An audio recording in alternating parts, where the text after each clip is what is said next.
नमस्कार दोस्तों, मैं नागेश कुमार कौशिक, आपका स्वागत है केडीएच राजस्थान में। किसी भी समाज की प्रगति उसकी प्रतिभाओं पर निर्भर करती है और अपनी प्रतिभाओं का सम्मान करना अपने समाज को नया मार्गदर्शन देना जैसा होता है। और एक प्रतिभा सम्मान का आज कार्यक्रम मैं लेकर के आ गया हूँ गौड़ विप्र सम्मेलन सुजानगढ़ से। गौड़ समाज की प्रतिभाओं का सम्मान यहाँ पर किया जाना है, जिनमें स्टूडेंट्स भी हैं, सरकारी जॉब्स पाने वाले भी हैं और कोर्सेज जो करने वाले हैं वो भी स्टूडेंट्स हैं, और साथ ही साथ कई वरिष्ठ नागरिकों का सम्मान भी यहाँ पर किया जाना है।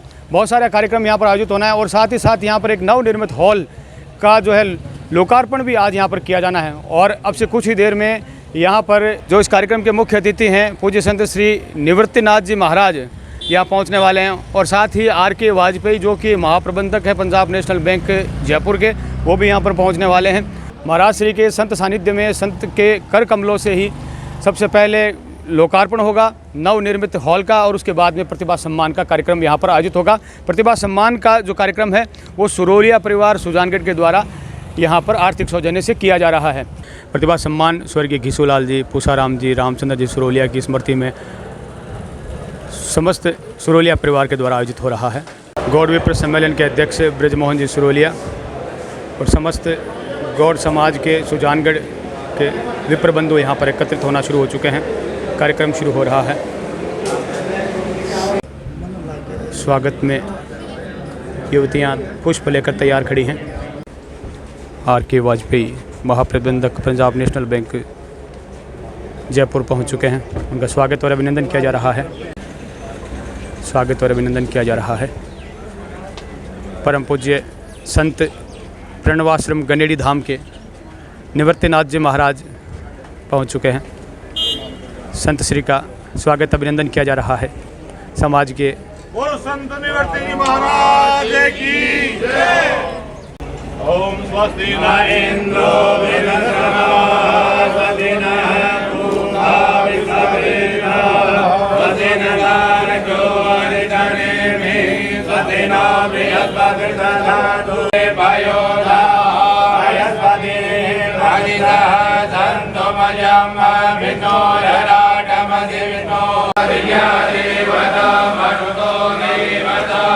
मंत्रोच्चार से स्वागत अभिनंदन किया जा रहा है महाराज श्री का।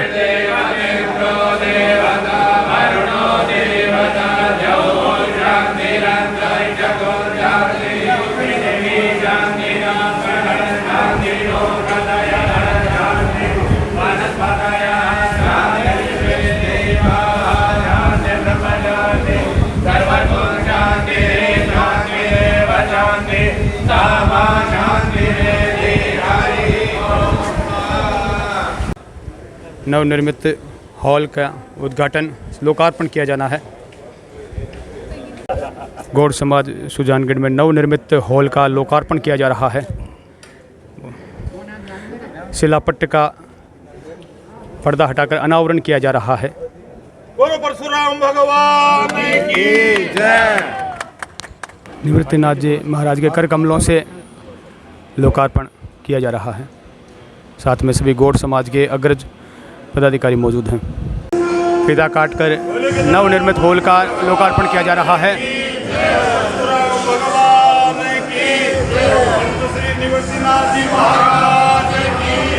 संत श्री के सबसे पहले चरण यहाँ पर पढ़ रहे हैं। नवनिर्मित हॉल का अवलोकन कर रहे हैं संत श्री।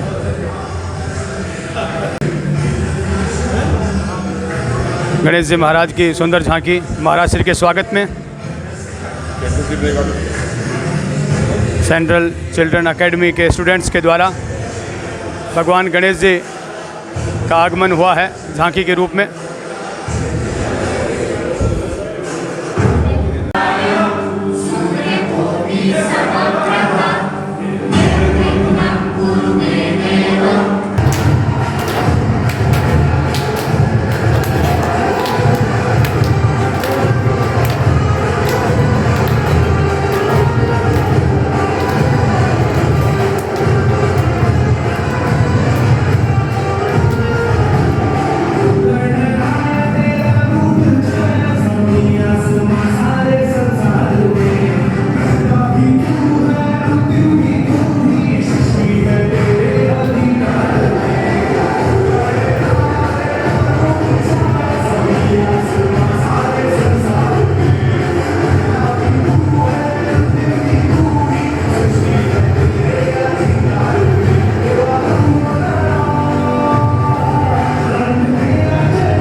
महाराज श्री के प्रवेश होते ही गणेश जी महाराज की सुंदर प्रस्तुति सेंट्रल चिल्ड्रन अकेडमी के स्टूडेंट्स के द्वारा दी गई और स्वागत में गणेश जी महाराज की वंदना भी की गई। दीप प्रज्वलन किया जा रहा है भगवान परशुराम जी के चित्र के सामने और सालासर बालाजी के चित्र के सामने दीप प्रज्वलन कर कार्यक्रम की शुरुआत की जा रही है। प्रणवाश्रम के परम पूज्य संत निवृत्तिनाथ जी महाराज और R.K. वाजपेयी, साथ में अध्यक्ष ब्रजमोहन जी सुरोलिया।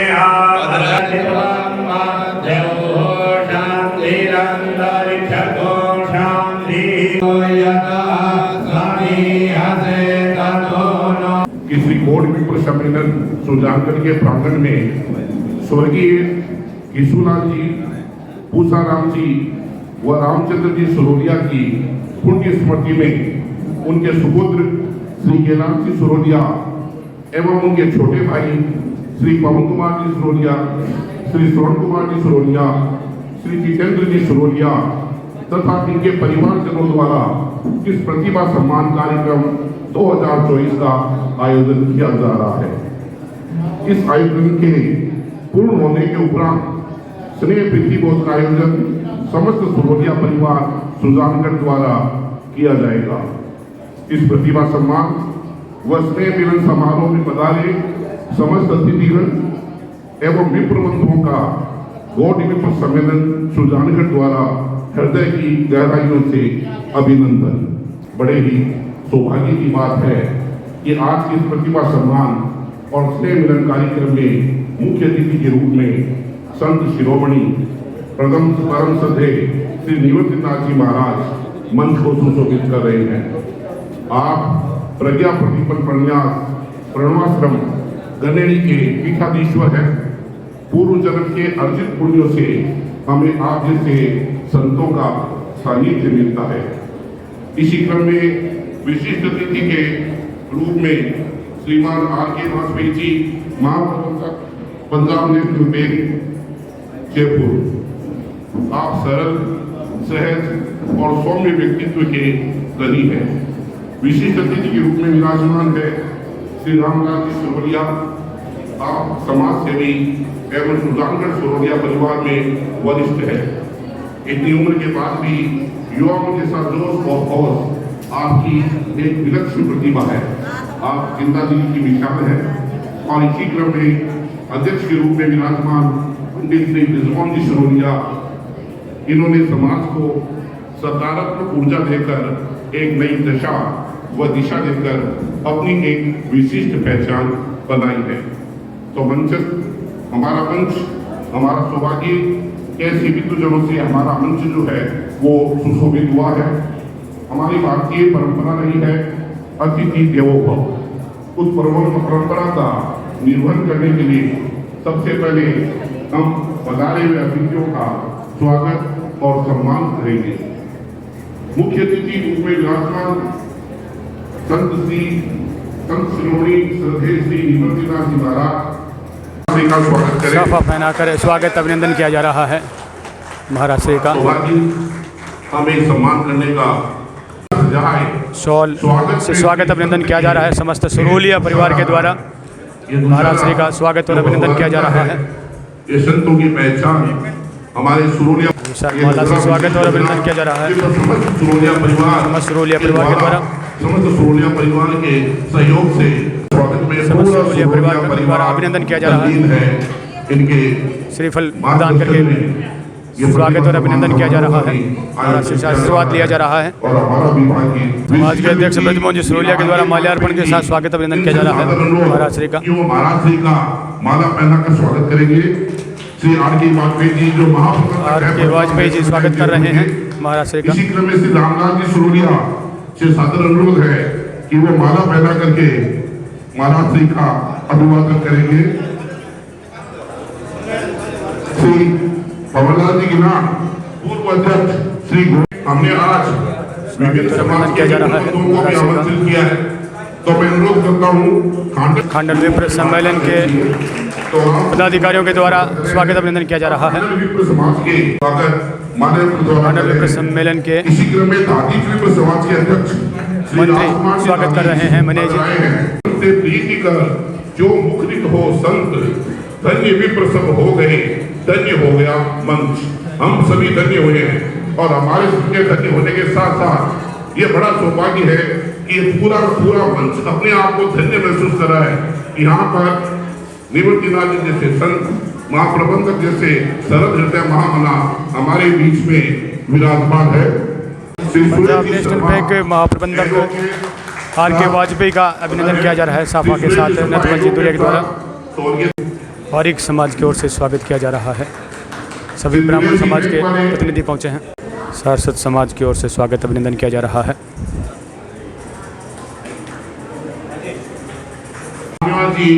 इंदौरिया स्वागत और अभिनंदन किया जा रहा है। जोरदार तालियां देकर स्वागत किया जा रहा है। और वाजपेयी जी का महामौन की तरह श्री वीरेंद्र जी शर्मा यदि आए तो, और श्री निरंजन जी शर्मा कैसे करें कृतज्ञता। स्वागत है श्रीमान। यह शिक्षक जो स्थिर बदल व्यक्ति है ही बैंक के जो कार्यकर्ता है उनके एक बुलावे पर आपने यहाँ पधारे। निश्चित रूप से ये उनके लिए हमारे समाज के लिए गुजर गौड़ समाज के अध्यक्ष पहुंचे हैं। द्वारा वाराणसी का स्वागत कर रहे हैं। स्वागत करें। सौल के द्वारा अभिनंदन किया जा रहा है। शशिकांत जी शास्त्री के द्वारा सम्मान किया जा रहा है। श्री गोविंद जी जोशी माला पढ़ना करके मान करे सरोलिया आया कि आप है समाज के अध्यक्ष भगवान जी सरोली का सम्मान किया जा रहा है। आयामी काज पाकर अध्यक्ष के रूप में रखने वाले श्री कमल जी धरड़ वरिष्ठ कार्यकर्ता सौल के द्वारा ब्रजमोहन जी सरोलिया का स्वागत करते हुए श्री पद के लिए श्री मनोज त्रिवेदी के द्वारा स्वागत किया जा रहा है। मालाओं के द्वारा स्वागत में से ये सेवा के लिए तैयार रहते हैं सिद्धिदेव जी कटवालिया।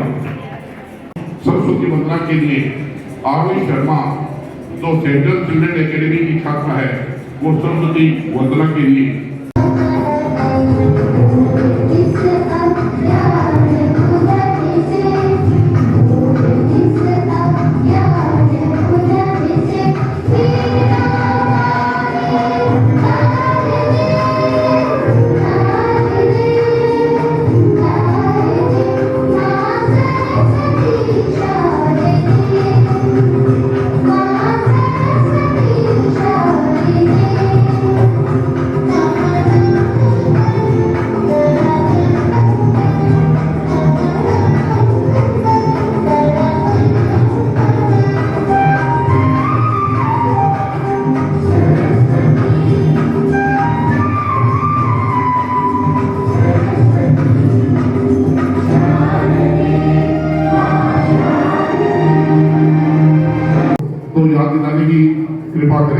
हमने पूरी कोशिश की है। तो मैं पंडित श्री ब्रजमोहन जी सरोलिया अध्यक्ष और श्री कैलाश जी सरोलिया जो प्रतिभा सम्मान के आयोजक भी है, उपाध्यक्ष भी है, इनसे निवेदन करता हूँ कि वो वरिष्ठ जनों का स्वागत करें। पहले सुने से करते थे भाई श्री नंदकिशोर जी शर्मा बोधुल राम जी इंदौरिया का सम्मान किया जा रहा है। वरिष्ठ विप्रजनों का सम्मान किया जा रहा है।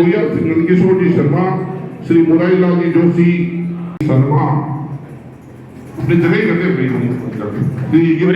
शर्मा जिनों का सम्मान किया जा रहा है। 75 वर्ष से अधिक आयु के हैं उन सभी वरिष्ठ विप्रजनों का सम्मान किया जा रहा है। श्री शंकरलाल जी लाडा, भंवरलाल जी गिलान का सम्मान किया जा रहा है। 75 वर्ष से अधिक आयु के सभी विप्रजनों का सम्मान किया जा रहा है। इंदौरिया हरि भगवान जी गोविंद जी जोशी का सम्मान किया जा रहा है। वरिष्ठ विप्रजनों में श्री बनवारी जी इंदौरिया, श्री महर्षि श्री श्याम सुंदर जी 75 वर्ष से अधिक आयु के विप्रजनों का सम्मान किया जा रहा है। सीकर श्री युधिष्ठिर जी शर्मा, नथमल जी इंदौरिया का सम्मान किया जा रहा है। रतनलाल जी धरड़, 75 वर्ष से अधिक आयु के विप्रजनों का सम्मान किया जा रहा है। वैद्य श्री गोपाल जी राजेंद्र प्रसाद जी कौशिक का सम्मान किया जा रहा है। वरिष्ठ विप्रजनों का गोल्ड मेडल सम्मेलन के द्वारा स्वागत अभिनंदन किया जा रहा है अध्यक्ष ब्रजमोहन सिरोलिया के द्वारा। तो हमें अवगत कराएं और स्वागत श्री नंदकिशोर जी शर्मा, वरिष्ठ श्री विप्रजनों का मुरारीलाल सम्मान जी किया जा जोशी, रहा है। श्री वैद्य प्रताप जी लाटा, श्री रामनाथ जी सुरोलिया, श्री रामचंद्र, श्री गिरिधर गोपाल जी शर्मा, श्री बुजुर्गों का सम्मान किया जा रहा है। श्री सुरेश चंद्र जी पांडे, सभी एक बार सामूहिक रूप से तालियां बजाकर स्वागत करें। वरिष्ठ विप्रजनों का सम्मान किया जा देखिए रहा है। बुजुर्गों के लिए किसी ने बहुत खूब घर है। कंवरमल जी शर्मा का स्वागत सम्मान किया जा रहा है। इसी क्रम में रोडवेज से विजय जी शर्मा का सम्मान किया जा रहा है। सेवानिवृत्त वरिष्ठ जनों का नेवी जी शर्मा का स्वागत किया जा रहा है। माला और तालियां बजाकर के स्वागत करें। निवृत्त बंधुओं का स्वागत किया जा रहा है। श्री लक्ष्मीकांत जी शर्मा आयुर्वेदाचार्य सिंह जी सुरोलिया का स्वागत और श्री लक्ष्मीकांत जी इंदौरिया, श्री लक्ष्मीकांत जी इंदौरिया, प्रेम शंकर जी श्री सिरोलिया का लक्ष्मण सम्मान जी शर्मा। आपके जीवन का यह नया चरण आनंददायक, सुस्वास्थ्य, शांति और सकारात्मक ऊर्जा से भरा हो। रिटायरमेंट किसी भी रोड का अंत नहीं है, बल्कि ये एक खुले हाईवे के समान है। अब आप स्वतंत्र हो अपने जीवन का दूसरा अध्याय खुद लिखने के लिए, और निश्चित रूप से ये जीवन का दूसरा अध्याय आप समाज के लिए, सहयोग के लिए अगर करें तो और ही ज्यादा खुशी की बात होगी। मेहमानों का स्वागत पूरे जोश खरोश करना चाहिए। तो श्री कांडलिया और मंडल विप्र समाज के अध्यक्ष रामस्वरूप जी मटोलिया का स्वागत किया जा रहा है। मेरे ये क्या है, कान में धीरे से थोड़ा रोकना, बात करनी है। मंत्री सिद्धार्थ कुमार जी पारिक समाज के अध्यक्ष ओम प्रकाश जी पारिक का स्वागत सम्मान किया जा रहा है। वो भी आए और उनका स्वागत श्री संतोष जी करवाड़िया, गुजर समाज के मंत्री श्री अध्यक्ष संतोष जी का प्रताप के द्वारा स्वागत सम्मान किया जा रहा है। इनको लगे गुजर समाज के अध्यक्ष हमारा स्वागत विजय शंकर जी मिश्रा के द्वारा। सभी एक बार सामूहिक रूप से सभी बंधुवर, माताएं, बहनें, बहुत खुशी की बात है कि आज गौड़ विप्र सम्मेलन ने ये प्रोग्राम रखा है और बहुत ही अच्छा लगा। सभी समाज को बुलाया, आमंत्रित किया, ये भी बहुत बड़ी बात है। समाज के लिए ये बहुत जरूरी है कि एक रहे, एकजुट रहे और जरूरत पड़ने पर सभी एकजुट होकर कोई भी कार्य संपन्न करें। एकता बनाए रखना ही सबसे बड़ी शक्ति है, वरना तो जो हाल हो रहा है हमारे ब्राह्मण समाज का वो आप अच्छी तरह से जान रहे हैं। आज जो गौड़ समाज द्वारा जो कार्यक्रम रखा गया है, इससे एक सबसे बड़ी अपन को शिक्षा मिलेगी कि ब्राह्मणों में एकता एक सबसे बड़ी बात है। आज जो भाई साहब ने बताया, ब्राह्मणों का जो हाल हो रहा है वो किसी समाज में नहीं है।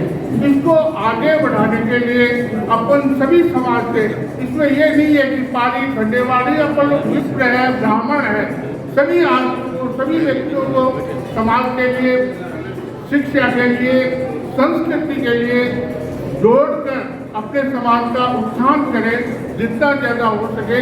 Thank you.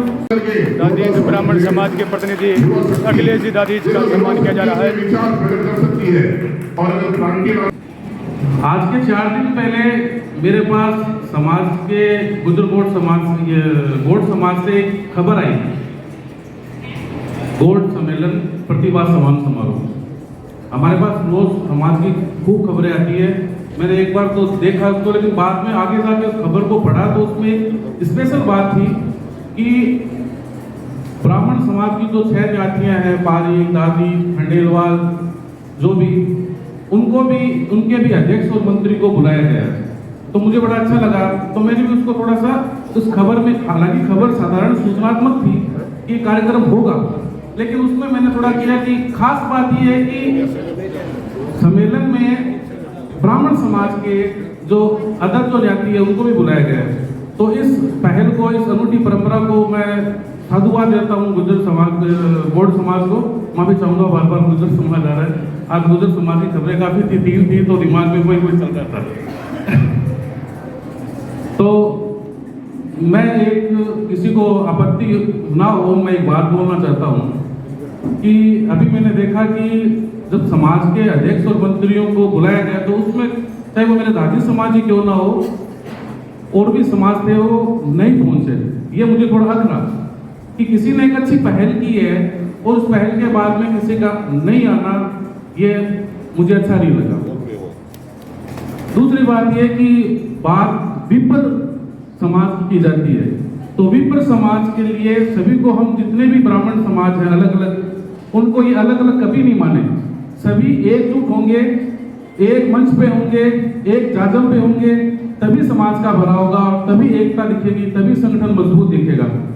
जितने भी समाज है, मैं उन सभी से अपील करना चाहता हूँ कि वे जो भी कार्यक्रम हो, जिस भी समाज का, ब्राह्मण समाज का, वे इस तरीके की पहल जरूर करें कि कुछ न कुछ ऐसा नवाचार करते रहें, ताकि एक समाज में, एक ब्राह्मण समाज में एक संदेश जाए। और ये जो सामाजिक दृष्टि से जो आज क्या माहौल चल रहा है, हम देखते हैं कि ब्राह्मण समाज में 6 नातियां हैं, उसमें पारित में ब्राह्मण को दादिश नहीं कर सकते, दादिश वाले खंडेलवाल में नहीं करते। तो मैं एक युवा होने के नाते मेरी एक सोच है कि हम सबको मिलकर इन चीज़ों को हटाना पड़ेगा।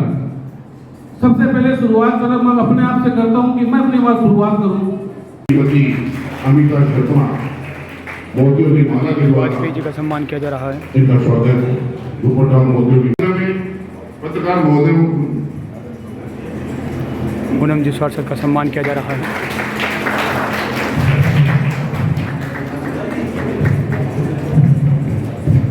और समाज को जागृत किया जाता है। तो पत्रकार सम्मान के लिए मैं श्री कैलाश बागड़ा, राजस्थान पत्रिका के जो पत्रकार है, संवाददाता श्री कैलाश बागड़ा, श्री चोटिया माला और सम्मान किया जा रहा है। श्री रामकुमार जी चोटिया का तालियां बजा के स्वागत से चोटिया के द्वारा सौद और माला पहना करके स्वागत। श्री प्रजापति का सम्मान किया जा रहा है। श्री किशोर जी स्वामी, सुनील जी स्वामी का सम्मान किया जा रहा है। डिजिटल भास्कर,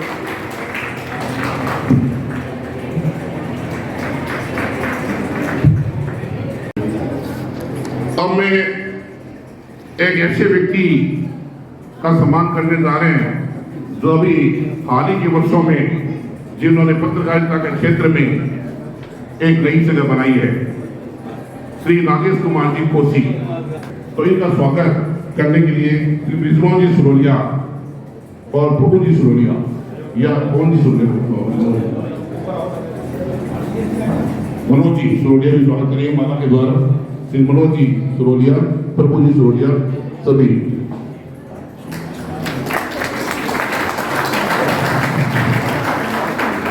नागेश कुमार कौशिक ने मीडिया के क्षेत्र में शून्य से शुरुआत करके अपने आप को स्थापित किया है। डिजिटल मीडिया प्लेटफॉर्म में यूट्यूब से शुरुआत करते हुए 2018 में KDH राजस्थान नाम से चैनल बनाया है और 0 से शुरू होकर 2024 के वर्तमान दिवस तक KDH राजस्थान में 3,97,000 सब्सक्राइबर वाला चैनल बन चुका है। 3,97,000 वाला। और किसी भी चैनल की जो वैल्यू है वो दर्शकों से भी आंकी जाती है और वर्तमान समय में इनके चैनल के व्यूज की संख्या सोचो कितनी हो सकती है। वर्तमान समय में इनके चैनल के व्यूज की संख्या 8 करोड़ 65 लाख पर पहुंच गई है। 8 करोड़ 65 लाख। आप समूचे राजस्थान भर से विशेष कार्यक्रम दिखाते हैं और अपने सुधारगढ़ क्षेत्र के हर अवसरों और मुद्दों को मजबूती से दिखाते हैं और उठाते हैं। डिजिटल क्रांति के समय में जहां पर प्रिंट मीडिया, इलेक्ट्रॉनिक मीडिया और आज डिजिटल प्लेटफॉर्म पे उतर चुकी है, ऐसे में आज यूट्यूब चैनल बनाना कोई बड़ी बात तो नहीं है, लेकिन बिना किसी के सहारे के अपनी पहचान खुद कायम करना और इतनी प्रतिस्पर्धा में जहाँ एक तरफ नित नए छोटे मोटे चैनल बनते रहते हैं और दूसरी ओर हर मीडिया हाउस आज इस डिजिटल मीडिया में भी मगरमच्छ की तरह फैला हुआ है, इन सब के बीच संघर्ष करते हुए अपने आप को स्थापित कर लेना और इतना स्थापित कर लेना कि आपकी एक अलग पहचान बन जाए, ये कोई छोटी मोटी बात नहीं है। आप सुजानगढ़ ही नहीं अपितु राष्ट्रीय स्तर की brand Top Rankers, Legal Edge, Matrix, Mahindra and Mahindra जैसे बड़े नामों के लिए प्रमोशन और प्रोग्राम कर चुके हैं। भारतीय रेल द्वारा राजस्थान की पहली जो ट्रेन थी वंदे भारत ट्रेन, उनका उद्घाटन के अवसर पर भी आपको जोधपुर में आमंत्रित किया गया था। यूट्यूब द्वारा सिल्वर बटन अवार्ड से भी आप सम्मानित है और हम बहुत समाज आशा करते हैं कि आप आगे जाकर दूरदर्शन के क्षेत्र में भी और भारतीय स्तर पर अपना नाम कमाए। तू रख हौसला, वो मंजर भी आएगा, प्यासे के पास चलकर समंदर भी आएगा, थके ना बैठ ए मंजिल के मुसाफिर। सभी तालियां बजा देंगे समाज के थोड़ा देरी से ही, लेकिन हम देख रहे हैं हमारे सभी पत्रकार महोदय पहुंच चुके हैं। गौरव तहसील अध्यक्ष श्री गौरव इंदौरिया, इनका स्वागत माला और सभा के द्वारा कैलाश पांडे के द्वारा किया जा रहा है। इसी क्रम में विप्र फाउंडेशन प्रदेश कार्यकारिणी दीपक कौशिक का सम्मान किया जा रहा है। श्री दीपक कौशिक, इनका स्वागत। और एक श्री महेश गौड़, मैं निवेदन करता हूँ श्री महावीर जी गिलान से कि मंच बनाए और उनका स्वागत अध्यक्ष सभी तालियां बजा लेंगे का सम्मान किया जा रहा है। श्री महावीर जी गिलान का मोतियों की महिला के द्वारा और सौदे द्वारा बागड़ा ब्राह्मण समाज के मंत्री राजकुमार जी बागड़ा का सम्मान किया जा रहा है और विप्र सम्मेलन के द्वारा एक बहुत ही सुंदर प्रकरण ध्यान में आ रहा है। सुंदरकांड में माता सीता की खोज के लिए जब हनुमान जी गए थे तो ब्राह्मण और संत के वेश में उन्होंने लंका में प्रवेश किया था। लंका में प्रवेश करने के बाद में उन्होंने घूमते घूमते एक घर को देखा, उसमें तुलसी के पौधे लगे थे, शुभ संकेत लिखे हुए थे और वहां पर वो रुक करके उनसे मुलाकात की तो वो घर था विभीषण जी का।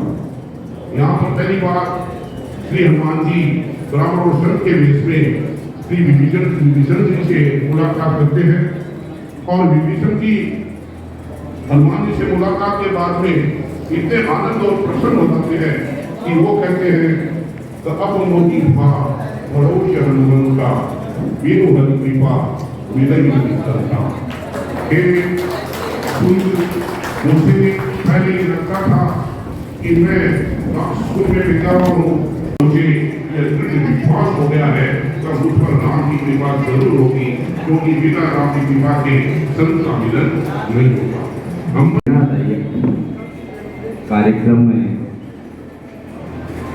जहाँ प्रतिभाओं का, वृद्धों का और समाज के मूर्धन्य लोगों का सम्मान किया जाना है, ऐसे कार्यक्रम में पधारे हुए सभी विप्र बंधुओं का इस सुजानगढ़ की धरा पर हार्दिक स्वागत है, अभिनंदन है। पहली बात तो क्योंकि ये पूरा का पूरा जो समूह दिखाई दे रहा है वो एक परिवार ही तो है, इसलिए यहाँ औपचारिकताएं ज़्यादा न हो, सीधी बात कर दी जाए तो ज़्यादा अच्छा लगता है। इसलिए ये प्रवचन नहीं है, ये चिंतन है, ये विचार है, ये हम सबका सम्यक सोच है कि हम एक जगह एकत्रित होकर के बैठे। इस कार्यक्रम की एक बड़ी विशेषता जो यहाँ बार बार हम सब लोगों को परिलक्षित हो रही है कि विप्र समाज के हर वर्ग का प्रतिनिधित्व इस कार्यक्रम में हमें देखने को मिल रहा है। लेकिन ये कोई विशेष बात नहीं होनी चाहिए। आप लोगों के लिए एक विशेष बात हो सकती है कि गौड़ ब्राह्मण समाज ने अन्य जितने भी ज्ञात हैं उनको यहाँ बुलाया, लेकिन मुझे तो इसमें भी आपत्ति है। आपत्ति इस बात की नहीं कि क्यों बुलाया, आफत तो इस बात की है कि आपने अपने आप को बांट क्यों लिया। अरे जब ब्राह्मण ही ब्राह्मण है तो आपने अपना को बांटा ही क्यों। और यहाँ अन्य जाति के लोग यहाँ आए, ये शब्द ही कहना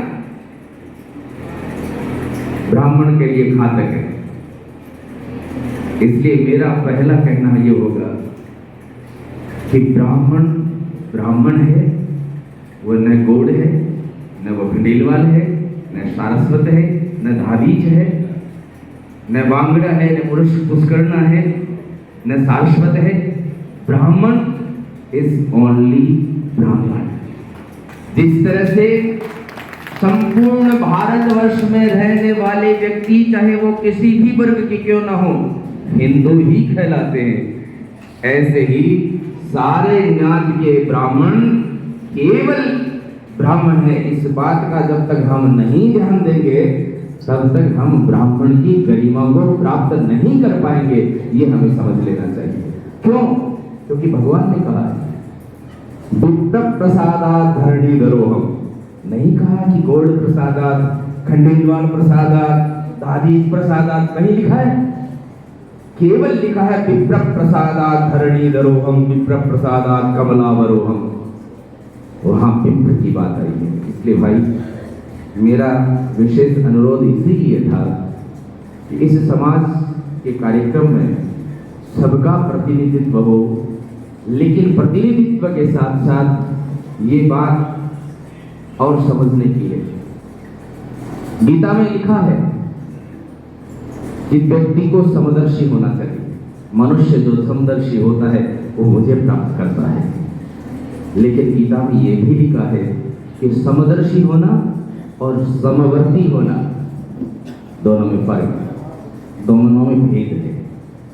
इसलिए मैं आप लोगों से पहला निवेदन ये करना चाहूंगा, क्योंकि यहाँ दो बात लिखी है, गौड़ विप्र सम्मेलन और नीचे लिखा है प्रतिभा सम्मान समारोह, दोनों एक साथ चल रहे हैं। इसलिए पहले विप्रों पर ही बात करना ज्यादा समीचीन मुझे लग रहा है।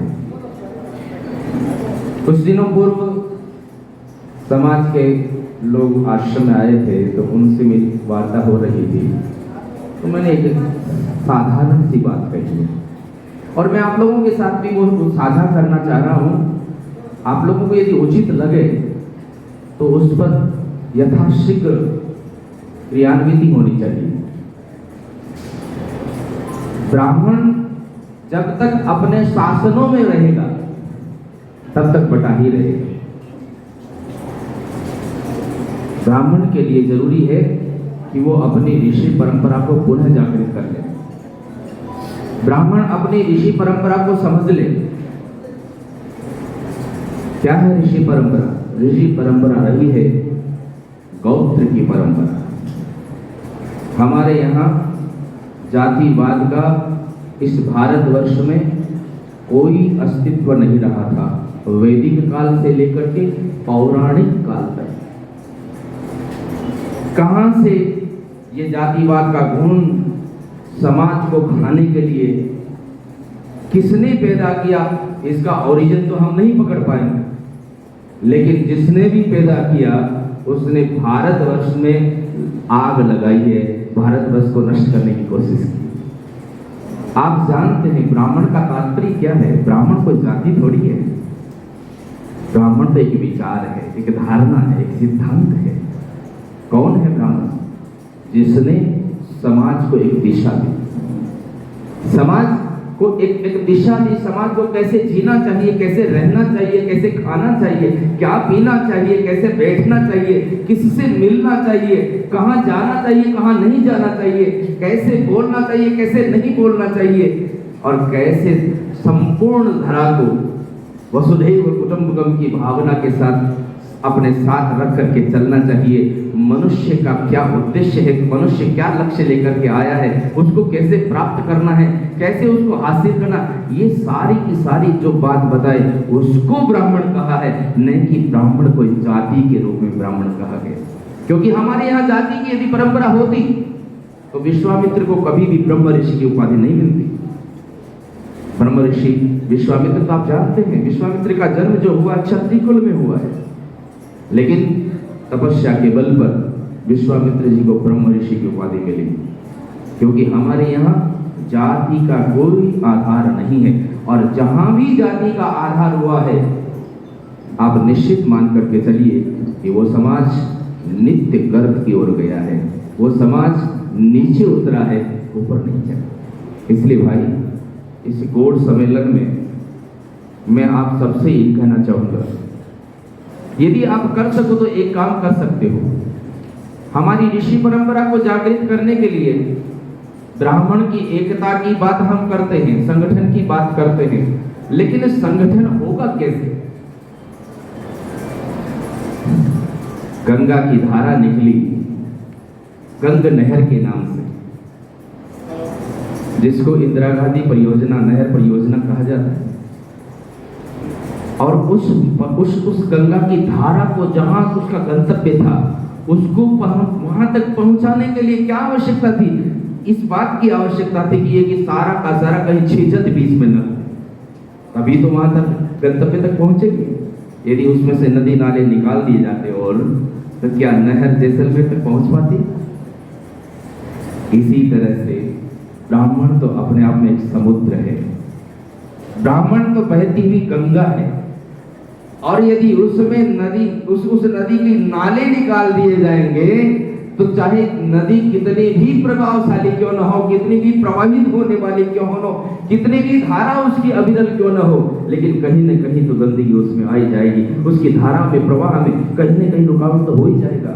ऐसा ही तो ब्राह्मणों के साथ हुआ, और मैं इससे भी और आगे बढ़कर कहूं तो ऐसा ही हिंदुओं के साथ हुआ।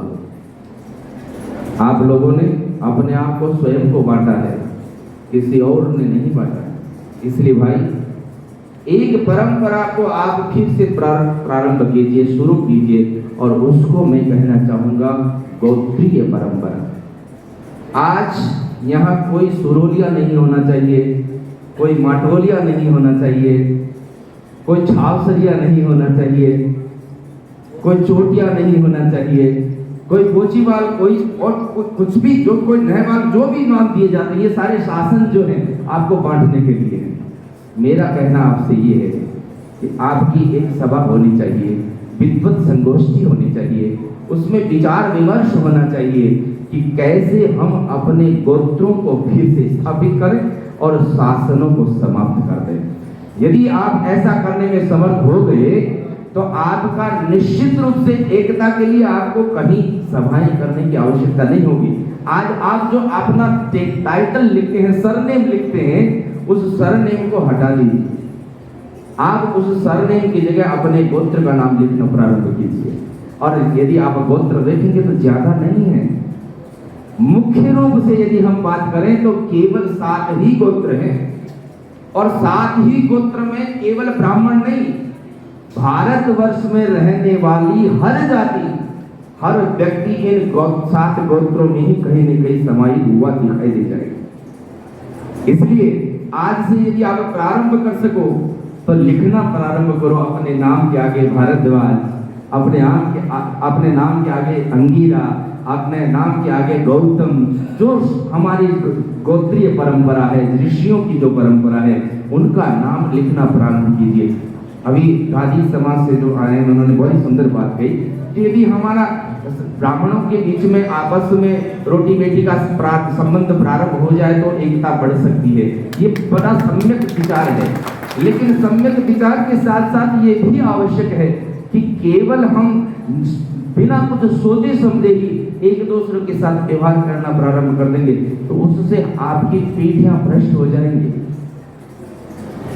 कैसे? आज भी मैं आप लोगों से एक प्रश्न करना चाहूंगा। आज आप जब विवाह संबंध करते हैं तो कोई समय तो 4 साथ डालते हैं, स्वयं का, माँ का, दादी का, नानी का, और धीरे धीरे करते करते अब 2 बराबर, अब माँ और पिता का नाम छोड़ के। लेकिन मैं आपसे एक बात पूछना चाहूंगा, जिसके साथ संबंध हो रहा है उसका गोत्र आपने देखा? आप केवल साथ डालते हैं, लेकिन क्या आपने गोत्र टालने की बात सोची? एक ही गोत्र, सगोत्रीय विवाह जब होंगे तो संतान कभी भी संपन्न नहीं होगी बौद्धिक रूप से, क्योंकि हमारे साइंस भी ये बात कहता है कि खून परिवर्तन होना चाहिए। जहां खून परिवर्तित होता है वहां प्रतिभाएं ज्यादा विकसित होती हैं, क्योंकि गुणसूत्र ही ये बात कहते हैं। समान गुणसूत्र से उत्पन्न होने वाली संतति कभी भी बौद्धिक क्षमता से संपन्न नहीं हो पाती, क्योंकि उसके लिए विपरीतता चाहिए।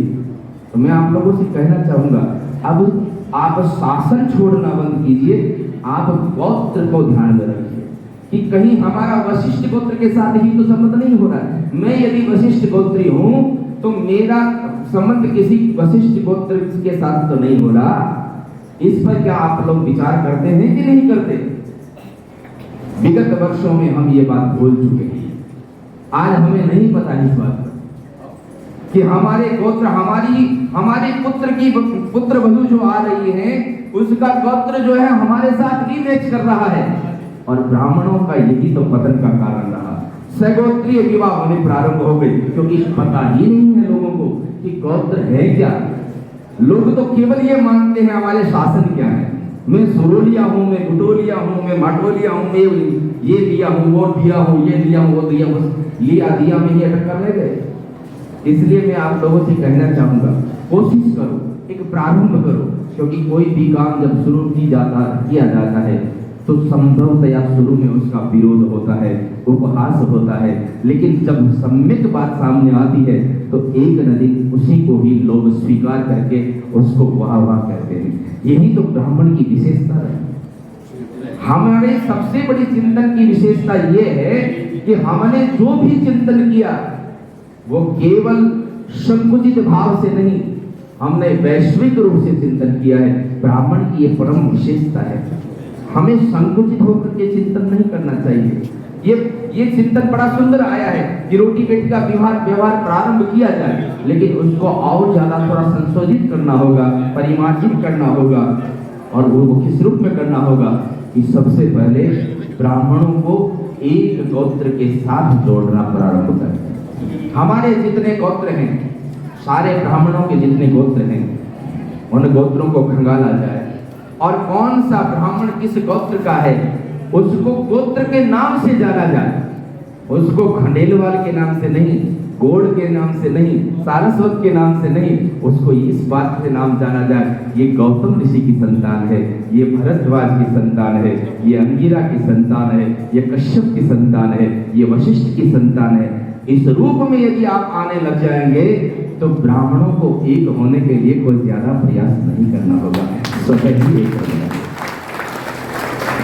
हो सकता है मेरी बात अभी आप लोगों के थोड़ी कम दिमाग में बैठ रही हो, क्योंकि शासन को छोड़ना बड़ा मुश्किल है। क्योंकि शासन का तो यदि राजनीतिक रूप में भी यदि शब्द शासन है, इसको छोड़ा नहीं जाता वाली, इसको छोड़ना बड़ा मुश्किल होता है, क्योंकि ये कुछ समाज के विशेष व्यक्तियों की बड़ी पहचान होती है। लेकिन यदि हमें ब्राह्मण के रूप में सोचना है तो हमें इस बात पर भी चिंतन करना होगा। और मैं आपको ये निश्चित रूप से कहना चाहता हूं, यदि आप गोत्रीय इस परंपरा को पुनर्जीवित कर लेंगे तो आप देखेंगे कि जहां हम बटे हुए हैं, अरे हम तो उससे लड़ रहे हैं जो हमारे ही गोत्र का है। एक ही गौड़ ब्राह्मण के जो गोत्र हैं वही आपको खंडेलवाल में मिल जाएंगे। मैं तो ये कह रहा हूं, ब्राह्मणों में नहीं, इतर जातियां जिनको आप कहते हैं उनमें भी हमारे इन ऋषियों के गोत्र ही तो मिलेंगे, क्योंकि भारतवर्ष में तो केवल ऋषि परंपरा ही तो रही है। हमने केवल कर्म के आधार पर उसको बांटा है। गीता कहती है, चातुर्वर्ण्यम मया सृष्टम गुण कर्म विभागश। जाति नहीं कहा, गीता में कृष्ण ने ये नहीं कहा। क्या कहा? वर्ण की व्यवस्था मैंने दी है, लेकिन मैंने दी है उसको कर्म के आधार पर, उसके गुणों के आधार पर। आज यदि कोई कुंभकार है, यदि कोई चर्मकार है, कोई लोहार है, तो वो क्या वो नीच है? नहीं, वो भी ऋषि परंपरा के हैं, वो भी ऋषियों की संतान है। भारतवर्ष में रहने वाला हर व्यक्ति ऋषि की संतान दिखाई देगा। लेकिन उनको हमने नीचा मानना प्रारंभ कर दिया। अब ये परंपरा कहाँ से चली इस पर नहीं जाना है, इस परंपरा को समाप्त करना है, हमें अपना वैदिक जीवन पुनर्जीवित करना है, इस पर हमें ध्यान देना चाहिए। ऋषियों ने एक ही बात कही कि जो जिस कर्म के आधार पर चलता है, जो जिस गुण को लेकर चलता है, उसको तदनुसार ही माना जाए। ऐसे ही हमें हमारी ऋषि परंपरा को पुनर्जागृत करना चाहिए। क्यों? क्योंकि अत्यावश्यक है। कुछ दिनों पर पहले विश्व हिंदू सम्मेलन, विश्व हिंदू परिषद का स्थापना दिवस था, उस पर भी लाटू में मेरा एक प्रवचन था। मैंने उस समय भी एक बात कही कि हिंदुओं के लिए एक बात बहुत अच्छे से समझ लेना चाहिए। हमने कुछ जातियों को श्रेष्ठ के रूप में देखना प्रारंभ किया और कुछ जातियों को निम्न के रूप में देखना प्रारंभ किया, वहां से हिंदुओं का पतन प्रारंभ हो गया। और यदि हम केवल प्रवचन करते रहेंगे, केवल भाषणबाजी करते रहेंगे और व्यवहार में उसको नहीं लेकर आएंगे, तो उससे न एकता स्थापित हो पाएगी, न आप भारत को जो हिंदू राष्ट्र के रूप में देखना का सपना देख रहे हैं वो भी पूर्ण नहीं हो पाएगा। और सबसे बड़ी जिम्मेदारी यदि किसी की है तो वो ब्राह्मणों की है, क्योंकि समाज का सबसे बड़ा मूर्धन्य जो अंग है, जिसने विद्वता के आधार पर, जिसने अपने चिंतन के आधार पर, जिसने अपने साधना के आधार पर, अपनी तपस्या के आधार पर समाज को एक दिशा दी है, तो उसका दायित्व भी उतना ही बड़ा बन जाता है। आपसे ही प्रारंभ करनी होगी, और आप यदि प्रारंभ नहीं करेंगे, चिंतन करना बंद कर देंगे, तो एक बात जरूर ध्यान रखिएगा, ये प्रकृति है, यहाँ आपकी और मेरी नहीं चला करती। प्रकृति अपने अनुसार चलाती है। जिस चीज को स्वीकार करना है उसको यदि हमने चिंतन के माध्यम से स्वीकार किया है, धारणा के माध्यम से स्वीकार किया है, तपस्या के माध्यम से स्वीकार किया है, तो आपका सम्मान भी बना रहेगा, आपकी प्रतिष्ठा भी बनी रहेगी, आपका स्थान भी बना रहेगा। और यदि आप बाध्यता से उसको स्वीकार करेंगे तो आपका सम्मान भी जाएगा, आपका स्थान भी जाएगा, और आप अपनी गरिमा को भी खो देंगे। इसलिए मेरा पहला आपसे संदेश यही कहना है, इस गौड़ विप्र सम्मेलन में जहाँ समस्त न्यात के पदाधिकारी भी उपस्थित हैं, अपने अपने समाज में एक इस परंपरा को और प्रारंभ करें कि हम अपने सरनेम में अपना शासन नहीं लिखें, अपना गोत्र लिखना प्रारंभ करें। और जैसे ही आप गोत्र लिखना प्रारंभ करेंगे, आपको स्वतः दिखने लगेगा कि जिसको हम अलग मान रहे थे वो तो हमारा ही व्यक्ति है। तो पहली बात तो मैं आप लोगों से यही कहना चाहूँगा।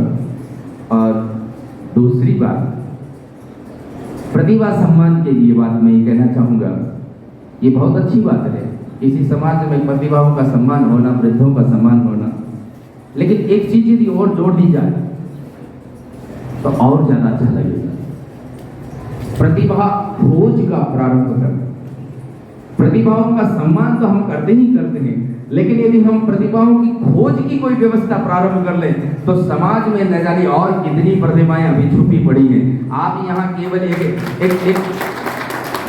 एक शैक्षणिक प्रतिभाओं को सम्मानित कर देंगे, अथवा तो किसी विशिष्ट पद पर व्यक्ति जो है उनको सम्मानित कर देंगे, लेकिन घर में बैठा कोई व्यक्ति चित्रकारी कर रहा है, उसके पास न कोई डिग्री है, न उसकी को जानकारी है, लेकिन यदि उसकी खोज प्रारंभ हो जाए तो आपको समाज को और आगे बढ़ने से भी कोई रोक नहीं सके।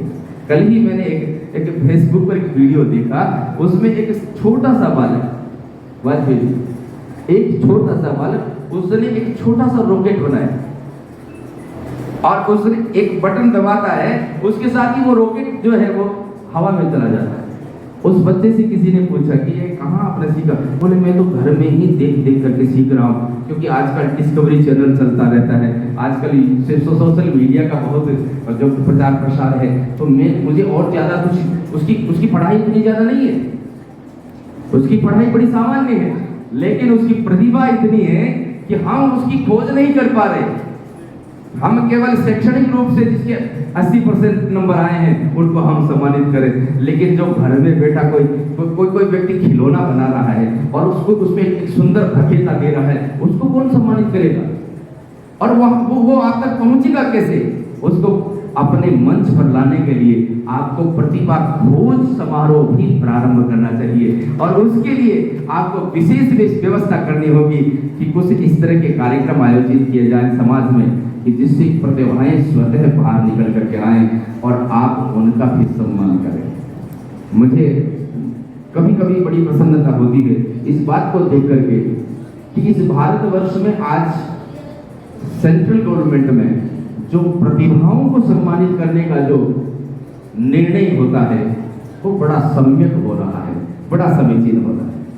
वहां कहीं किसी प्रकार का प्रलोभन नहीं है, किसी प्रकार का घूस नहीं है, किसी प्रकार की किसी के पास कोई बड़ा पद है उसकी बात नहीं है। वहां तो वास्तविक जो प्रतिभाएं हैं उनका सम्मान किया जा रहा है। ऐसे ही छोटे स्तर पर भी सामाजिक जो कार्यक्रम होते हैं उनमें भी यदि हम प्रतिभाओं को खोजना प्रारंभ कर देंगे तो हमारे समाज को और आगे बढ़ने से कोई रोक नहीं सकता। क्योंकि बैंक के 5 सिद्धांत हैं। क्यों बात? बैंक के 5 सिद्धांत हैं। उनमें पहला है समय, दूसरा है रिस्क, जोखिम। तो ऐसे ही टैलेंट का पहला अक्षर है टी फॉर टाइम। टाइम का, समय की वैल्यू को जिसने समझा है वही व्यक्ति आगे बढ़ा है। अभी कौशिक के बारे में बात कर रहे थे, इसने समझा है इस बात को कि YouTube चैनल चला करके यदि हम अपना समाचार प्रेषित करेंगे तो इस समय सोशल मीडिया का जमाना है और जो सोशल मीडिया पर सक्रिय हो गया वो ही समाज पर छा गया। इस बात को समय की ही तो मांग है। आज यदि समय के अनुसार हम नहीं चलेंगे तो हम अपने आप को कभी भी सुरक्षित नहीं रख पाएंगे। समय के अनुसार नहीं चलेंगे तो हम अपने आप को स्टेब्लिश भी नहीं रख पाएंगे। इसलिए इस विप्र सम्मेलन में हमें इस बात को बहुत ध्यान में रखना चाहिए, उनको छोड़ना चाहिए। और उन परंपरा में एक परंपरा है दहेज की परंपरा। आज भी जहां पढ़े लिखी लड़कियां हैं, पढ़े लिखे लड़के हैं, पढ़े लिखा समाज है, उसमें भी अभी तक हम इस बात का पुरजोर विरोध नहीं कर पाए कि इस दहेज की परंपरा को संपूर्ण रूप से हम समाप्त करेंगे। क्यों नहीं कर पा रहे हैं? समय की क्या मांग नहीं? क्या समय नहीं कहता ये बात? और फिर यदि आप ये कहते हैं कि यहाँ आज तो अंतरजातीय विवाह होने लगे, अरे भाई जब यदि आप समय को नहीं समझेंगे तो फिर अंतरजातीय विवाह क्यों नहीं होंगे? इसलिए ब्राह्मणों में जो दहेज की परंपरा है उसके लिए भी आपको बहुत सोचना आवश्यक है। तलाक के जितने केस आज कोर्ट न्यायालय में चल रहे हैं उतने ज्यादा विवाह नहीं हो रहे। विवाह के लिए तो आपको तरसना पड़ता है कि मेरे छोरा को तो संबंधी बनी हो रही, छोरियां बन मिलती। समाज में ऐसा हो रहा है कि नहीं हो रहा है? लड़कों को उचित लड़के नहीं मिल, लड़कियों को लड़के नहीं मिल रहे और लड़कियों को लड़के नहीं मिल रहे, लड़कों को लड़कियां नहीं मिल रही। विवाह होना बहुत मुश्किल हो रहा है, लेकिन तलाक होना इतना सरल हो रहा है। क्यों? क्योंकि हमने अभी तक समाज की उन परंपराओं को समाप्त करने की क्षमता नहीं प्राप्त की है। इसलिए भाई मेरा आप लोगों से, मैं जहां भी जाता हूं इस बात पर मैं बहुत ज्यादा जोर देता हूं, लड़कियों की अस्मिता को बचाए रखना है। लड़कियों को अपने अस्तित्व को रखते हुए सम्मान के साथ जीना यदि रखना है उनका, तो हमें जरूरी है कि इस दहेज की परंपरा को पूर्ण रूप में समाप्त करना चाहिए। भारतीय परंपरा में गुरु का बड़ा महत्व दिया, लेकिन गुरु से भी बढ़कर पिता को माना और पिता से भी बढ़कर मां को माना। क्यों?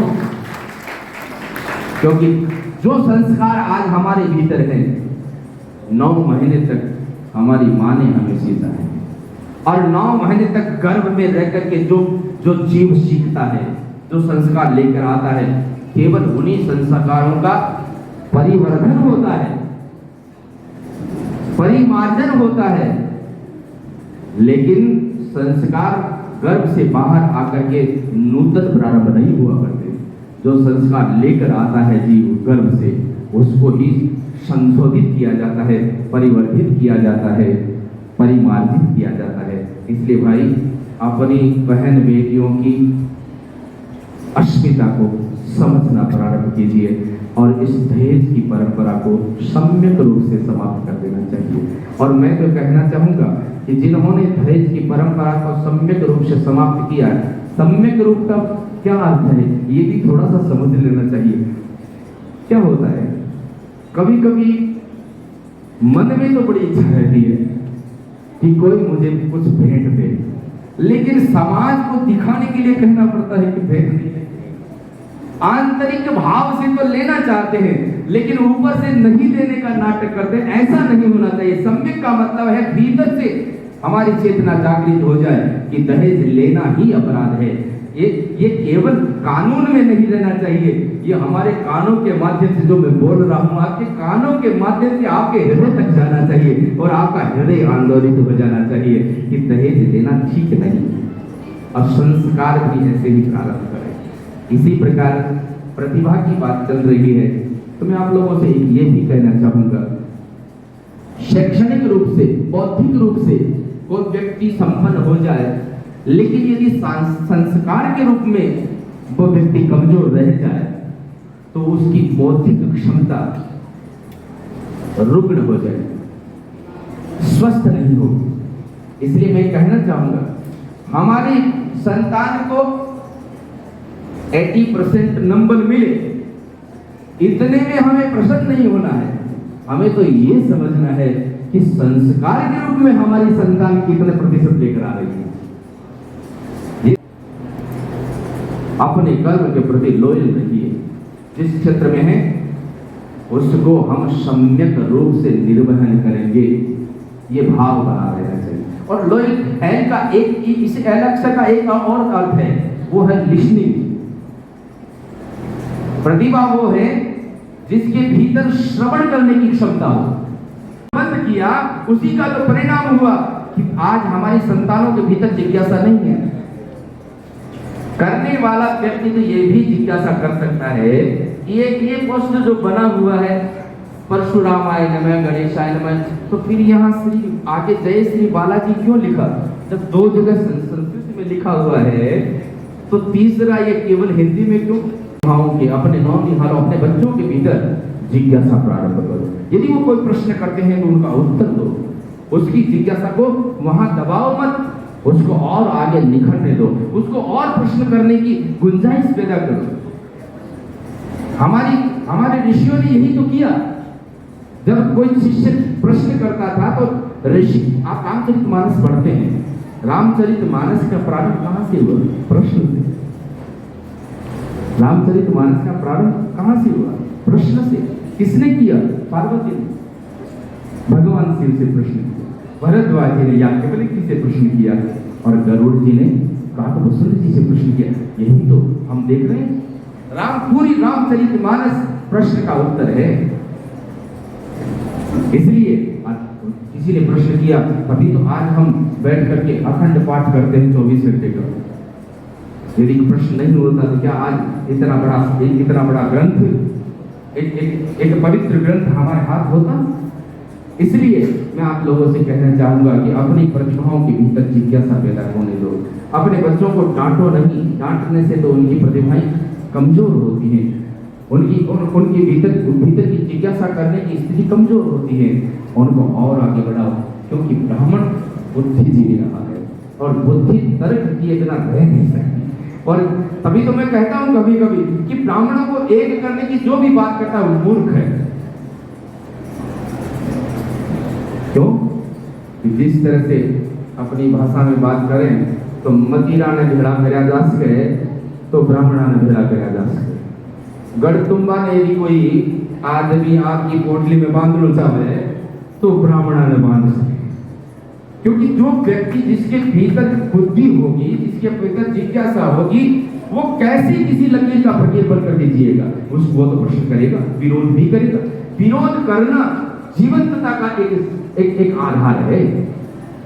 कोई व्यक्ति यदि विरोध करता है तो मानिए कि वो जी रहा है, उसके भीतर अभी जीवंतता है।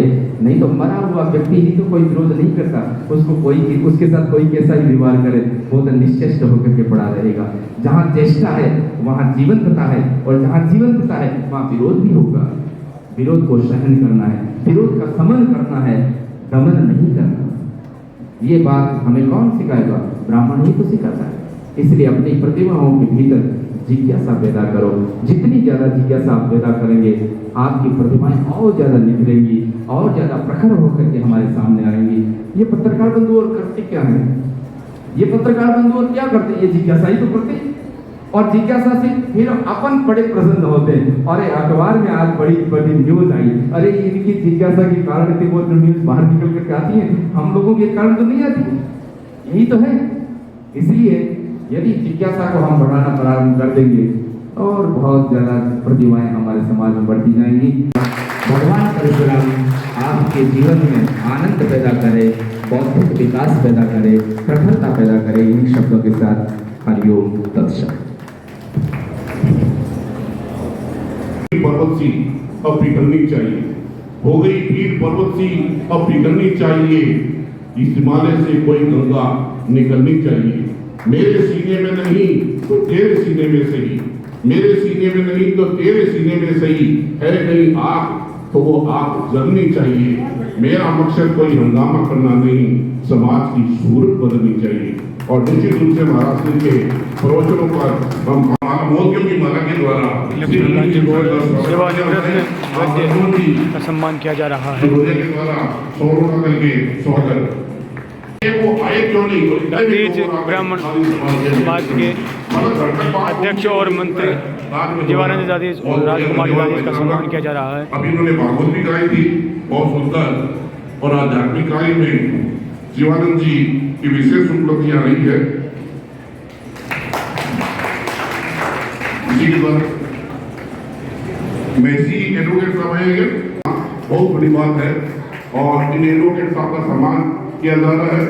इनको सेक्टर नोटरी की अनुमति मिली है। के गत 2 वर्ष में जो कार्य हुए हैं उनकी थोड़ी सी प्रगति में आपको बताना चाहूँगा। गौड़ समाज यहाँ सुजानगढ़ में ज़्यादा संख्या में नहीं है, लगभग 350 घर इस नगर में अवस्थित हैं। हमारा छोटा सा समाज और छोटी बचतों से हमने छोटे छोटे कार्यक्रम यहाँ किए हैं, थोड़ा छोटा निर्माण भी किया है। ये छोटे छोटे कार्यक्रम जैसे प्रतिभा सम्मान समारोह है, और भी स्नेह मिलन, इससे पूर्व कई निःशुल्क चिकित्सा शिविर भी हमने आयोजित किया है। तो ऐसे सामाजिक सरोकारों के कार्य इसलिए किए जाते हैं ताकि हमारा समाज है, हमारे लोग हैं, सब आपस में मिल बैठ करके अपने आप को जान सके, पहचान सके और एक बड़े काम में सहयोग दे सकें। गत 2 वर्ष में जो प्रगति हुई है, मैं थोड़ा सा हमारे जो सहयोग करता है उनका नाम लेना चाहूँगा, क्योंकि ये बहुत ज़रूरी है। आज आर्थिक युग है, बिना अर्थ के कार्य संभव होना आसान नहीं है। तो सर्वप्रथम हमारे समाज के पूर्व अध्यक्ष स्वर्गीय श्री नथमल जी कटवालिया की स्मृति में उनके पुत्र श्री रमेश जी जोशी ने यहाँ एक कमरे के निर्माण हेतु 1,11,111 रुपये इस समाज को भेंट किए। तो मैं उनका हृदय से आभार प्रकट करता हूँ।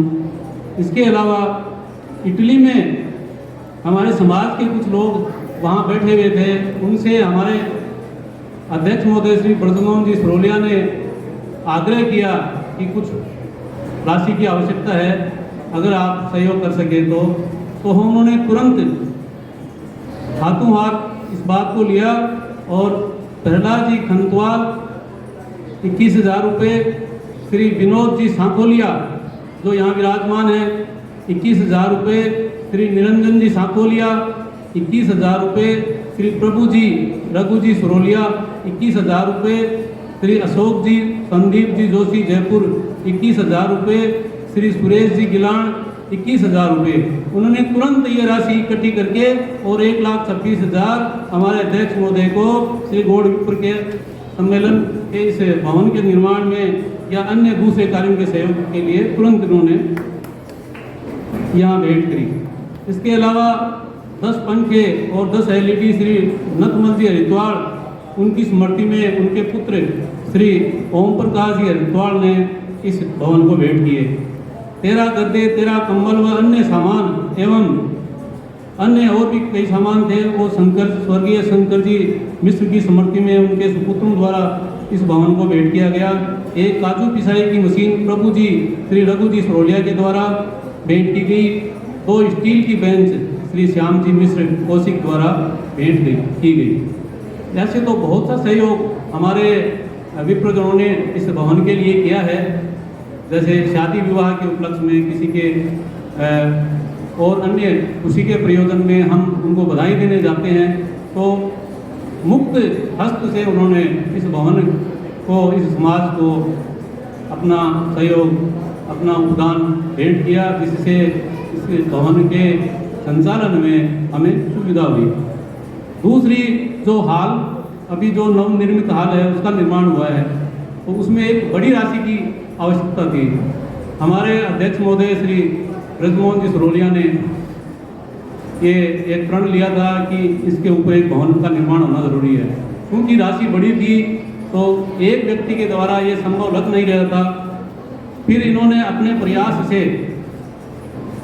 स्वर्गीय श्री कुमार जी शर्मा, स्वर्गीय श्री किशनलाल जी सरोलिया, स्वर्गीय श्री बनवारी लाल जी महर्षि, स्वर्गीय श्री भवनलाल जी सरोलिया, स्वर्गीय श्री ताराचंद जी शर्मा, स्वर्गीय सुरेशानंद जी व स्वर्गीय हरीशचंद जी शर्मा, स्वर्गीय राधेश्याम जी मिश्रा भैया जी, स्वर्गीय शिव भगवान जी शर्मा, स्वर्गीय सावरमल जी गिलान और स्वर्गीय नथुराम जी शर्मा जो नेमीचंद जी गिवाले हैं उनके पिताजी, इनके सबके सहयोग से 7,87,333 रुपये इस नवनिर्मित हॉल के लिए इनसे उपदान प्राप्त किया। ये बड़ी राशि इन्होंने अपने प्रयास से इन लोगों से प्राप्त करी। इसके अलावा जो इटली में विराजित हमारे समाज के कुछ लोग हैं जिनका अभी मैंने नाम लिया है, उन्होंने श्री प्रहलाद जी खंतवाल, श्री विनोद जी सांखोलिया, निरंजन जी सांखोलिया, प्रभु जी रघु जी सरोलिया, अशोक जी संदीप जी जोशी व सुरेश जी गिलान, इन्होंने फिर 1,26,000 की राशि इकट्ठी करके फिर इस भवन को अपने उपदान में भेंट की, जिससे इस ये जो नवनिर्मित हॉल है उसमें 1,26,000 इटली से और 7,87,333 रुपये अभी आपको मैंने नाम बताए उनके द्वारा ये प्राप्त हुए। 9,13,333 रुपये की राशि इस भवन इस हॉल के निर्माण में प्राप्त हो चुकी है। श्री चंद्रकांत जी शर्मा दुबई प्रवासी व अन्य विप्रोजनों ने भी अपने सहयोग के लिए आश्वासन दिया है। लगभग 12-13 लाख रुपए इस हॉल के निर्माण में लगेंगे, जो हमारे समाज के विभिन्न बंधुओं ने अपने सहयोग से इसको पूरा करने का सहयोग किया है। हम आगे की बात बताना चाहूँगा। हमारा पहले एक संगठन था गौड़ ब्राह्मण सभा। गौड़ ब्राह्मण सभा के नाम से एक अलग संस्था चलती थी। उसके नाम से एक मेगा हाईवे पे एक 1604 गज का प्लॉट था। वो निर्णय तो पहले कर लिया गया था और आज उसके कागज, उसके स्वामित्व संबंधी कागज जो हैं वो आज श्री गौड़ विप्र सम्मेलन सुजानगढ़ को श्री प्रभु जी सरोलिया, परमानंद जी सरोलिया, मनोज जी सरोलिया द्वारा हमारे गौड़ विप्र सम्मेलन के महामंत्री श्री मैं मोहन जी दृढ़ से आग्रह करूंगा कि एक बार आप आए मंच पर और उसके स्वामित्व संबंधी कागज इन सरोलिया परिवार से प्राप्त करें। जी मिश्रा अगर यहाँ हैं गौड़ समाज के पेपर मंत्री सम्मेलन को वो भी आए जमीन के और कागज ये सौंपे जा रहे हैं। प्राप्त करें। प्रभु जी सिरोलिया, मनोज जी सिरोलिया, परमानंद जी सिरोलिया को द्वारा महामंत्री मोहन जी धड़ को मेगा हाईवे पर 1604 गज की ज़मीन जो विप्र गौड़ सम्मेलन को गिफ्ट की जा रही है। सबसे पहले मैं एक अभिनव प्रयोग है सुजानगढ़ में, उसके लिए मैं हमारे जितने भी विप्रजन हैं सभी समाज के यहाँ बैठे हुए हैं उनसे भी आग्रह करूँगा कि ऐसा हम एक प्रयोजन करें जिससे सारे समाज जितने भी ब्राह्मण बंधु हैं एक जगह बैठे, और वो प्रयोजन है सामूहिक यज्ञोपवीत संस्कार। हमारे बहुत से बच्चे समय पर यज्ञोपवीत नहीं ले पाते। हमने एक परंपरा बना ली है कि विवाह से कुछ दिन पूर्व हम उस बालक को यज्ञोपवीत दिलवाते हैं। गलत परंपरा है। अगर हम 12-13 साल के बालकों को ही अगर यज्ञोपवीत दिलवाएं और पूरा सुजानगढ़ ब्राह्मण समाज एक जगह बैठ करके अगर ये कार्य करे तो ये बहुत ही सुंदर दृश्य होगा, उसका बहुत बड़ा मैसेज आएगा और नए संस्कार फिर से वापस जागृत होंगे। ऐसा हमने सोचा है कि ऐसा सभी समाज के जो अध्यक्ष मंत्री बैठे हैं उनका सहयोग लेकर के और ये कार्य हम करने का प्रयास करेंगे। दूसरा है, गौड़ समाज के लिए ये भवन छोटा है, गलियां सकड़ी है, लोगों के पास वाहन ज़्यादा है, वाहन की भीड़ हो जाती है, पार्किंग की व्यवस्था नहीं है। तो ऐसी स्थिति में इस भवन में बहुत से प्रयोजन नहीं हो पाते और दूसरी जगह जाना पड़ता है। तो हमने ये भी सोचा है कि आने वाले समय में हम लगभग 6-7 हज़ार गज भूमि और खरीदने के लिए प्रयास करेंगे, जिसमें समाज का सहयोग नितांत ही अपेक्षित है, बहुत ज़रूरी है, ताकि भविष्य की आगामी जो समय आएगा उसमें हम अभी से कोई कानून बनाना शुरू कर दें। तीसरा है, जो पीछे नवनिर्मित हॉल बना है तो उसके सामने खाली जगह है, तो इस हॉल को उस हॉल से मिलाने के लिए एक नई छत का निर्माण हो जाए, वह खाली जगह आच्छादित हो जाए, उससे ये हॉल उस हॉल का आपस में मिलने से एक बहुत बड़ी छत हमें मिल जाएगी, तो हमें काफ़ी सुविधा होगी। तो ये भी हमने सोच रखा है। तीसरा कार्य, कन्या विवाह और असमर्थ विप्रजनों के चिकित्सा में जो ऐसे असाध्य रोग हैं उनके चिकित्सा के लिए बहुत सा खर्च करना पड़ता है, और बहुत से हमारे ऐसे समर्थ लोग हैं जो नहीं कर पाते। तो हमने सोचा है कि ऐसे फंड का निर्माण किया जाए जिससे असमर्थ लोग हैं उनके कन्या विवाह में सहयोग किया जा सके और चिकित्सा के खर्च का भी हम इसमें भी सहयोग कर सकें। और महाराज श्री का आदेश हुआ तो हम ये चाहते हैं कि आगामी दिनों में इस भवन में एक राम कथा का आयोजन हो। महाराज श्री के मुखार बिंद से एक राम कथा का आयोजन इस परिसर में हो, ऐसी हमारी कामना है, प्रबल इच्छा है। भगवान हमें इसको सफल बनाने के लिए आशीर्वाद दे। हम और महाराज श्री से भी आग्रह है कि हमारे आग्रह को स्वीकार करें। तो ये रूपरेखा हमने आगामी कुछ दिनों में आने वाले समय के लिए बनाई है। मैं इतना ही कहूँगा, धन्यवाद। कि अगर गौड़ समाज कहीं बड़ी जमीन लेता है तो मैं 1000 गज के पैसे मैं दूंगा। 1000 गज के पैसे मुझसे लेने। शुरुआत बहुत अच्छी है, और जब शुरुआत बहुत अच्छी है तो निश्चित रूप से ये कार्य प्रगति करेगा। विष्णु शर्मा आज सरकारी सेवा में चयन होने पर सम्मानित किया जा रहा है। उनके पिताजी राम गोपाल जी शर्मा को सम्मानित किया जा रहा है। कंप्यूटर टीचर उनके दूसरे पुत्र अक्षर शर्मा का भी सम्मान किया जा रहा है। आज की सेवा में दोनों पुत्रों का सिलेक्शन होने पर सौरभ इंदौरिया फार्मासिस्ट के पद पर सेलेक्ट हुए हैं। राजकीय सेवा में सम्मानित किया जा रहा है। अर्पित लाटा ये पुरस्कार दे रही है। अर्पित लाटा पुत्र श्री बुद्धजी लाटा कस्टम इंस्पेक्टर के पद पर, और अगले मोहित जोशी शर्मा पुत्र श्री रजमोहन जी सिरोलिया। कुलदीप शर्मा का कंप्यूटर अनुदेशक में सिलेक्शन होने पर इसके सम्मान बाद में किया जा रहा है। अब हम प्रतिभाओं के बारे में चल रहे हैं।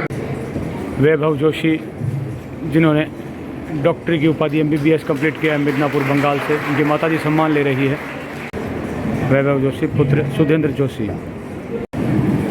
मंजिलें उनको मिलती है, मंजिलें उनको मिलती है जिनके सपनों शशि में जान त्रिवेदी होती है। MBBS का सम्मान किया जा रहा है। उनके पिताजी मनोज त्रिवेदी सम्मान प्राप्त कर रहे हैं। ये जो पुत्र श्री शंकरलाल जी मिश्रा, इन्होंने बीटेक किया है पूर्णिमा ग्रुप ऑफ इंस्टीट्यूट जयपुर। सम्मानित किया जा रहा है बीटेक करने के लिए। इसके बाद मोहित शर्मा सुपुत्र श्री रामावतार जी शर्मा। मोहित शर्मा है पुत्र श्री रामावतार जी शर्मा। इसके बाद में मोहित शर्मा जी ने पुरस्कार डिग्री होती है वो उन्होंने किया है। परिंदों को मंजिल मिलेगी एक दिन, परिंदों को मंजिल मिलेगी एक दिन, ये मेले वे उनके पर बोलते हैं कि ये CS पास किए, कंपनी सेक्रेटरी CS। जोरदार ताली से स्वागत करें। डॉक्टर इंजीनियर कंपनी सेक्रेटरी आ रहे हैं समाज में। तो पुत्र Shri Premchandra ji Sharma company secretary CS नाम। LLB के बाद जो 2 साल का कोर्स है वो पुनम शर्मा ने किया है। पुत्री श्री विपुल कुमार जी मिश्रा। इसी क्रम में अब इस बच्ची को देख आपको क्या लगता है? हाँ, प्लेयर है वो शानदार, और ये प्लेयर है राष्ट्रीय स्तरीय राष्ट्रीय स्तरीय। मैंने एक बार इसको देखा, मुझे पता ही नहीं। नंदनी सिरोलिया का सम्मान किया जा रहा है खेल प्रतिभा में जरूर कमजोर होगी, बाकी बहुत राष्ट्रीय कंजूसी लेते और इन प्रतिभाओं का जो है आगे बढ़ने के लिए प्रोत्साहन करते रहे। अब थोड़े से आप आराम कीजिए, उसके बाद में अगली प्रतिभा समूह B का होगा। अब मैं ब्राह्मण अपने काम से, अपने चिंतन से, अपनी पढ़ाई से, अपने कर्मों से, अपनी व्यवस्थाओं से जाना जाता है।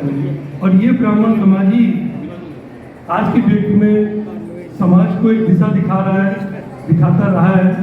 और आज फिर से जरूरत पड़ी है कि ब्राह्मण समाज कैसे एकजुट हो, विभिन्न जातियों में ना बट करके, विभिन्न उपजातियों में ना बट करके महज एक हो करके काम करे। इसमें आपस में कोई भेदभाव ना हो कि कौन कितना बड़ा है, कौन कितना अमीर है या किसके पास कितनी जायदाद है। वक्त इस समय जो आज हमारे महामहिम हृदय सम्राट प्रणव आश्रम के संत ने जो आज अपनी बात कही है, वो आज की डेट में वाकई में सोचने की बात है। सबके पास आज पैसा भी है, सबके पास रियल एस्टेट का भी काम है, लेकिन जो सबसे बड़ी चीज़ है मॉरल, ये आज की डेट में समाज में बहुत कम होता जा रहा है। और इसकी कई वजह हैं।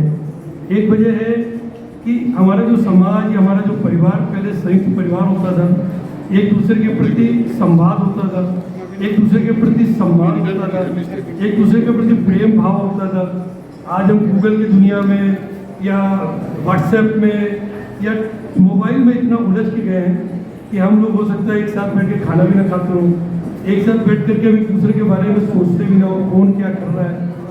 मैं भी पिछले करीब जयपुर में मैं कई 3 सालों से मेरा पीरियड होने जा रहा है। मैं देखता हूँ कि वहाँ पर जो हालात हो गए, जो आज संत श्री शिरोमणि संत निर्वृत्तिनाथ जी ने जो बात कही है कि हम जा कहाँ रहे हैं, जो आदर्श, जो संस्कार, चाहे वो पुरुष में हो चाहे महिलाओं में हो, दोनों में संस्कार की बहुत जरूरत है।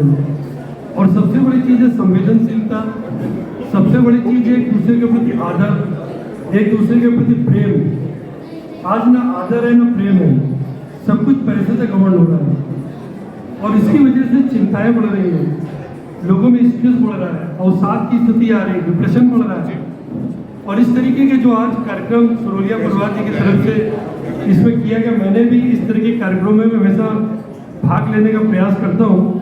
मैं ब्राह्मण हूँ इसलिए भी नहीं, मैं समाज का एक जागरूक नागरिक भी हूँ, एक बैंक का भी अधिकारी हूँ और उस बैंक के माध्यम से मुझे कहीं भी अगर मौका मिलता है तो मैं प्रयास करता हूँ कि मेरे माध्यम से या मेरे बैंक के माध्यम से कुछ भी किया जा सके तो मैं करने का प्रयास करता हूँ। मैं आज भी बैंक में बिजनेस से ज़्यादा इम्पोर्टेंट रिलेशनशिप को मानता हूँ कि मैं किस व्यक्ति के साथ अपना रिलेशन बनाने जा रहा हूँ, चाहे मैं लोन उसको दे रहा हूँ और चाहे मैं उससे कोई डिपॉजिट ले रहा हूँ, क्योंकि जो आदमी के साथ हमें डील करना है वो आदमी है कैसा। कल को ऐसा ना हो कि वो डिसऑनेस्टी करे, पैसे का दुरुपयोग करे और फिर हमारे बैंक को या बैंक के जो लोग हैं जिन्होंने लोन दिया है, जिन्होंने डिपॉजिट किया, उनको कहीं नुकसान पहुंचाए। तो आगे में आज की डेट पे चिंतन की जरूरत है। और सबसे बड़ी चीज महाराज जी ने जो कही, प्रतिभा सम्मान के साथ प्रतिभा खोज। मैं संत जी को बता ही रहा था कि जयपुर में कई ऐसी संस्थाएं हैं जो ऐसे लोगों को चयन करती हैं जिनमें प्रतिभा तो है लेकिन कहीं ना कहीं पैसे की कमी आती है। सीए की पढ़ाई करनी है, एमबीए की पढ़ाई करनी है या कोई आईटी या टेक्नोलॉजी करनी है तो उसमें सपोर्ट करते हैं। तो हमें अपने परिवार को, अपने ब्राह्मण समाज को, सनातन धर्म को एकजुट रखने के लिए अगर हमें कुछ भगवान ने दिया है, इतना सक्षम बनाया है, तो हम उस सक्षम से कुछ सक्षम दूसरों को बनाने में करें। ये सही मामले में आज के इस समारोह की सही दिशा होगी जो महाराज जी ने भी अपने बातों में कही, क्योंकि महाराज जी केवल आपको डायरेक्शन दे सकते हैं, आपको बता सकते हैं कहाँ गैप्स हैं, कहाँ आपको काम करने की ज़रूरत है, कहाँ उन्हें कहीं जुड़ने की या कहीं बताने की जरूरत है। वो हमेशा मेरा ख्याल है उपलब्ध रहेंगे। ये मुझे आज थोड़ी देर में पता चल गया।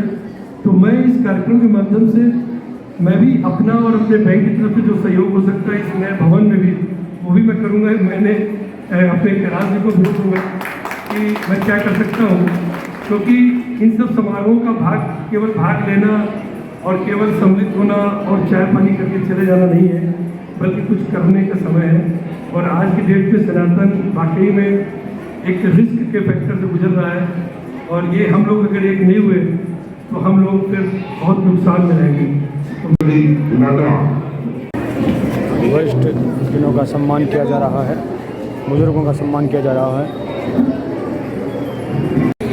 वरिष्ठ विप्रजन का सम्मान हमारा अहोभाग्य।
वो मैं रावण का काम तमाम।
अपने लहू में बसा लिया उसने मेरे श्री राम को, ऐसी भक्ति ना देखी कहीं।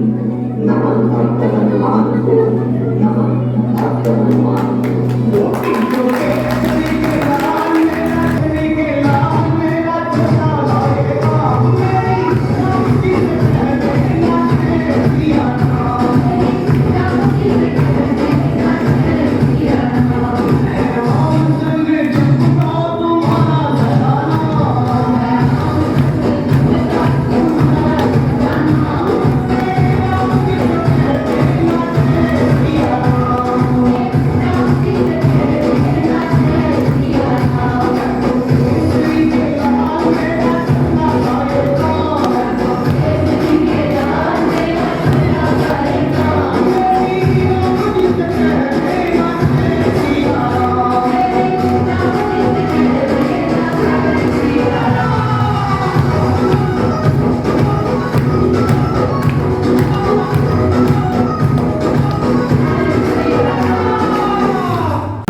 उद्बोधन के द्वारा अपनी प्रतिभा हमारे सामने इन सब का सम्मान करने में पूरा सहयोग करते हैं। रिटायर्ड वाइस प्रिंसिपल श्री परमानंद जी मिश्रा, इनका अभिनंदन महाराज श्री और श्री R.K. वाजपेयी जी के करकमलों द्वारा। इन्होंने हमारे समाज का ये 6वां प्रतिभा सम्मान समारोह है। सभी कार्यक्रमों में अपना बहुत अमूल्य सहयोग दे करके अमूल्य इन्होंने समय दे करके और इन कार्यक्रमों को सफल बनाने के लिए पूरा सहयोग किया। ऐसे हमारे परमानंद जी मिश्रा का सम्मान 83.43% स्थान। तालियां बजाकर स्वागत है, तालियों में कमी नहीं आई। अर्चित शर्मा का सम्मान किया जा रहा है। मनीषा सुरोलिया पुत्री श्री सूर्य प्रकाश सुरोलिया राज्य स्तरीय जूडो प्रतियोगिता में प्रथम स्थान। मनीषा सुरोलिया पुत्री श्री सूर्य प्रकाश सुरोलिया राज्य स्तरीय जूडो प्रतियोगिता में प्रथम स्थान। इसी कड़ी में हर्षित शर्मा पुत्र श्री दीनदयाल शर्मा, हर्षित शर्मा पुत्र श्री दीनदयाल शर्मा राज्य स्तरीय जूडो प्रतियोगिता में प्रथम स्थान। राज्य स्तरीय जूडो प्रतियोगिता में प्रथम स्थान। तैयार है हर्षित शर्मा, देवराज शर्मा, अभी हर्षित शर्मा, दीनदयाल शर्मा राज्य स्तरीय जूडो प्रतियोगिता में प्रथम स्थान। जयंत कुमार शर्मा MA भूगोल और BA भी इन्होंने किया है। इनके परिवार के वरिष्ठ जन इनका सम्मान दे रहे हैं। इसी क्रम में doctor Komal Gaud wife of Prakash Gaud, इन्होंने BA किया है। डॉक्टर कोमल गौड़ कर्तव्य का बोध कराती, अधिकारों का ज्ञान, डॉक्टर कोमल गौड़ का सम्मान किया जा रहा है B.Ed करने पर। सर्वोपरि सम्मान शिक्षा से ही संभव है। प्रिया जोशी का सम्मान किया जा रहा है। पुत्री मुनेंद्र कुमार जोशी B.Ed करने में। और अब अभिषेक शर्मा पुत्र श्री राकेश शर्मा, इन्होंने B.Ed किया है। इसके बाद तैयार है विधि शर्मा पुत्र श्री राहुलदेव शर्मा, इन्होंने B.Ed किया है। विधि शर्मा पुत्र श्री राहुलदेव शर्मा। अभिषेक शर्मा का सम्मान किया जा रहा है। पुत्र श्री राकेश शर्मा B.Ed 4 साल का कोर्स है जो उन्होंने किया है।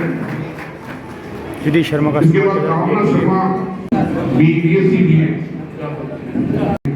इसके बाद लोकाक्षी शर्मा पुत्री श्री सोमनाथ संदीप शर्मा का लाटा, BA पुरस्कार बीएड के लिए ले रहे हैं वो भाई। लोकाक्षी शर्मा पुत्री श्री संदीप लाटा BA लोकाक्षी शर्मा का पुरस्कार उनके पिता दे रहे हैं संदीप लाटा। इसके बाद कार्तिक शर्मा पुत्र श्री सुरेश शर्मा BCA। उसके बाद कुलदीप शर्मा पुत्र श्री मोहनलाल शर्मा इन्होंने शास्त्री किया है कुलदीप शर्मा पुरस्कार। इसके बाद एकता सुरोलिया भाई गौरव सुरोलिया शर्मा का सम्मान किया जा रहा है शास्त्री डिग्री के लिए। एकता सुरोलिया भाई गौरव सुरोलिया एकता सुरोलिया को भी सम्मान किया जा रहा है।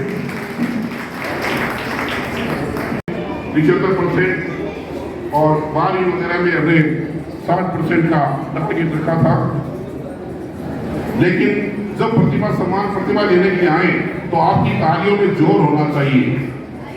आपकी शर्मा BA 60%, पर इनकी योग्यताएं सुने आप। BA 60% है, NCC भी किया हुआ है, जिला स्तरीय सांस्कृतिक कार्यक्रम में नृत्य प्रतियोगिता में प्रथम स्थान रहा है, और इसके अलावा जिला स्तरीय है।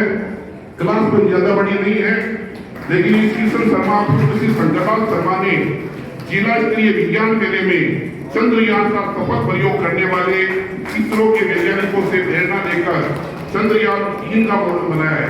जामजोलिया उच्च माध्यमिक विद्यालय में वास्तविक लगने वाले इस मॉडल प्रज्ञान ग्लोवर विक्रम लैंडर की भी प्रतिकृति बनाई है। इस हेतु वैज्ञानिक सोच एवं कौशल के प्रति सकारात्मक अभिवृद्धि का श्रेष्ठ प्रदर्शन करते हुए जिला स्तरीय पुरस्कार से इसको सम्मानित किया गया है। इसके बाद आदित्य शर्मा पुत्र श्री दीनदयाल शर्मा जिला स्तरीय का सम्मान किया जा रहा है। उसकी बहन सम्मान ले रही है। आदित्य सम्मान के अभी जिला स्तरीय वॉलीबॉल प्रतियोगिता। इसके बाद में विनीता शर्मा कन्यालाल शर्मा बीकॉम, इसने बीकॉम किया है। तालियां बजाकर के स्वागत करें। हंसिका सोनी पुत्र श्री योगेश सोनी, हंसिका सोनी पुत्र श्री योगेश सोनी, गोविंद जी जोशी इनका दे रहे हैं। इसके बाद हंसिका जोशी पुत्र श्री निरंजन शर्मा 12वीं विज्ञान 86.40%। लोकाक्षी का पुरस्कार ले रहे हैं 12वीं विज्ञान में 86.40%। लोकाक्षी शर्मा सुरेश जी पुरस्कार लिए हैं शर्मा। इसके बाद किसले मिश्र संदीप मिश्र 12वीं विज्ञान में 82%। काफी अच्छे हमारे छात्र लेकर के आते हैं। हिमाक्षी शर्मा, इसके बाद हिमाक्षी शर्मा पुत्री अमित शर्मा 12वीं, हिमाक्षी शर्मा पुत्री श्री अमित शर्मा 12वीं विज्ञान में 90% अंक। लक्ष्य उपाध्याय पुत्र श्री दीपक उपाध्याय 12वीं विज्ञान में 79.08%। दीपक उपाध्याय लक्ष्य का भाई ले जाता है। लक्ष्य उपाध्याय का सम्मान किया जा रहा है 12वीं विज्ञान वर्ग में 79%। प्रदीप कुमार शर्मा बड़े अच्छे अंकों से किया है। इसके बाद जया शर्मा पुत्री श्री नंदकिशोर जी शर्मा 12वीं वाणिज्य में 78.80%। मुकुंद सुरोलिया पुत्र श्री परमानंद सुरोलिया 12वीं वाणिज्य में 76.20%। मुकुंद सुरोलिया पुत्र श्री परमानंद सुरोलिया 12वीं वाणिज्य में 76.20। अभी जया शर्मा पुरस्कार के लिए अब मुकुंद सुरोलिया पुरस्कार लेने मंच में है। पुत्र श्री परमानंद सुरोलिया 12वीं वाणिज्य वर्ग 76.20%। इसके बाद नैन्सी शर्मा दिलीप शर्मा 75%। नैन्सी 75% अंकों से इसने 12वीं पास की है। वाणी शर्मा पुत्र श्री राहुल देव शर्मा 12वीं कला वर्ग में 87.2। पुत्र श्री कमलेश कुमार शर्मा 12वीं कला में 80.60%। अभी पुरस्कार ले रही है वाणी शर्मा पुत्र श्री राहुल देव शर्मा 12वीं कला वर्ग 87.20%। एनसीसी फाइनल में गोल्ड मेडल। अभी पुरस्कार ले रही है दिव्या शर्मा, इसके बाद में कला में 80.20%। धवल कोट पुत्र श्री वेद प्रकाश शर्मा ने। इसके बाद तैयार है यशवंत शर्मा पुत्र Shri Pawan Kumar Sharma, certificate of banking finance. अभी पुरस्कार बोल दे रहा है। अब आए यशवंत शर्मा शर्मा। इसके बाद जयश्री शर्मा पुत्र Shri Ramodas Sharma, certificate of homeopathy. Jayashree Sharma भी है पुत्र Shri Ramodas Sharma, certificate of homeopathy. Jayashree Sharma के बाद अनीशा शर्मा पुत्र Shri Rakesh Kumar Sharma, certificate of memory king. Jayashree Sharma के बाद में अनीशा शर्मा दे रही पुरस्कार पुत्र Shri Rakesh Kumar Sharma, certificate of memory king. इसके बाद सारिका शर्मा पुत्र श्री दीनदयाल शर्मा, जर्मनी लैंग्वेज में सर्टिफिकेट प्राप्त किया है। अभी अनीशा शर्मा दे रही है। अब ले आई है सारिका शर्मा, दीनदयाल शर्मा पुत्री, जर्मनी लैंग्वेज में सर्टिफिकेट कोर्स। वंदना सुरोलिया पुत्री श्री प्रभुदयाल सुरोलिया, टेली कोर्स में प्रथम, अपने कंप्यूटर सेंटर में सभी विद्यार्थियों में प्रथम स्थान पर रही है। ये वंदना सुरोलिया। प्रभुदयाल शर्मा ये ले रहे टेली कोर्स में प्रथम सिंदूरिया। अब 10वीं क्लास शुरू है। 10वीं क्लास हमने प्रतिशत के हिसाब से लिया, अधिक से कम को। प्रथमेश शर्मा पुत्र श्री कपिल कुमार इंदौरिया, 10वीं क्लास में 96.17%। 96. अभी प्रथमेश शर्मा दे रहा है 96.17%। अब दिया शर्मा 90.50%। दिया शर्मा के 0.17%। 89.17%। श्रेयांशी कौशिक। इसके बाद परीक्षिता त्रिवेदी पुत्र श्री मनोज कुमार त्रिवेदी, 88.67%। 88.67% प्राप्त किया। श्रेयांशी। इस बात परीक्षिता मनोज कुमार त्रिवेदी को चरण में 88.67%। पहले पुरस्कार दिया श्रेयांशी कौशिक ने, अब मनोज कुमार दे रहे हैं परीक्षिता त्रिवेदी का। इसके बाद तैयार है ऋषिका शर्मा, महेश कुमार शर्मा, 88.50। कक्षा 10 88.50%। वो तो 88 से नीचे अभी तक नहीं है, ज्यादा है। ऋषिका शर्मा का सम्मान हो रहा है। मीनल शर्मा, ऋषिका शर्मा ने भी पुरस्कार। के बाद मीनल शर्मा पुत्र श्री दिलीप शर्मा, 10वीं 88.50%। मीनल शर्मा, दिलीप शर्मा 10वीं 86.33%। अब 0.50%। आराध्य मिश्रा के बाद कशिश शर्मा, मंगलचंद शर्मा। और अब हमारा पुत्र आया लक्ष्य शर्मा। अब आया लक्ष्य शर्मा पुत्र जगदीश चंद्र शर्मा, 79.7%। लक्ष्य शर्मा पुत्र श्री भरत कोड पुत्र श्री गणपत राम शर्मा, 10वीं में 84.17%। भरत कोड पुरस्कार भरत कोड के हैं। इसके बाद शुभम शर्मा पुत्र श्री नंदकिशोर शर्मा, इसके हैं श्री नंदकिशोर शर्मा, 81.17%। शुभम शर्मा 81.17%। इसके बाद नव्या शर्मा है पुत्र श्री नवनीत शर्मा, 10वीं में 78.67%। इसके बाद जितेंद्र शर्मा पुत्र श्री सुरेश शर्मा, 10वीं में 78%। 10वीं में 77.50%। प्रांजल शर्मा 77.50%। अलग गौड़ पुत्र श्री प्रकाश गौड़, 70%। अलग गौड़ पुत्र श्री प्रकाश गौड़, 10वीं में 70%। अलग गौड़ के बाद में प्रतिष्ठ शर्मा पुत्र श्री संतोष कुमार शर्मा, प्रतिष्ठ शर्मा पुत्र श्री संतोष कुमार शर्मा, 10वीं में 75.83%। इसके बाद तनुषी कौशिक 30%। अब इन सभी कलाकारों के लिए इन कलाकारों की बुलंदियों को हवा दीजिए। इन कलाकारों की बुलंदियों को हवा दीजिए। नए फूल खिले हैं, इन्हें दुआ दीजिए। ये अपने फन से हर महफिल में रंग जमाते रहे। इनके लिए दुआओं में तालियां बजा दीजिए। सभी के लिए सामूहिक तालियों के द्वारा इनका स्वागत किया जाए।